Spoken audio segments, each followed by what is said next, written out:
Hi guys, మనకి ఇలాగా camera MMC cards ఏవైతే ఉన్నాయో ఇవి ఓపెన్ చేస్తే ఎంత ఉంటాయో మీకు చూపిస్తాను. మీకు చూస్తాకి ఇది పెద్దగా ఉంటుంది కదా. ఫస్ట్లో నోకియా ఫోన్స్కి వాటికి కూడా ఇలాంటి కెమెరా కార్డ్స్ యూస్ చేసేవాళ్ళు. మన చిన్న మెమరీ కార్డ్స్ అయితే ఉండేవి కాదనమాట. దీనికి వచ్చేసరికి నేను శాండిస్క్ 32GB అయితే తీసేసాను, మొత్తం ఓపెన్ చేశాను మీకు చూపిద్దామని. మీకు అది వర్కింగ్ కండిషన్లోనే ఉంది. ఇది చూసారా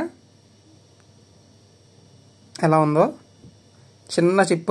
ఈ చిప్ని దీంట్లో ఇలా పెట్టేసి ఉంటుంది అనమాట, ఫ్రంట్ సైడే ఉంటుంది.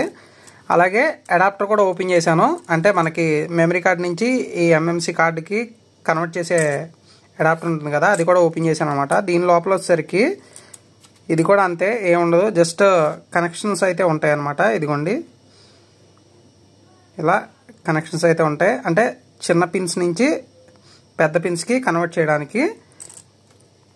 గాయస్, మీకు SD కార్డు లోపల ఎలా ఉంటుందనేది వీడియోలో తెలియజేసి అనుకుంటున్నాను. ఈ వీడియో కనుక నచ్చినట్లయితే లైక్ చేసి షేర్ చేయగలరు. ఇలాంటి టెక్ రిలేటెడ్ కంటెంట్ మన ఛానల్లో చాలా ఉంది, ఒకసారి ఛానల్ చెక్ చేసుకొని నచ్చితే సబ్స్క్రైబ్ చేసుకోండి. Thank you for watching.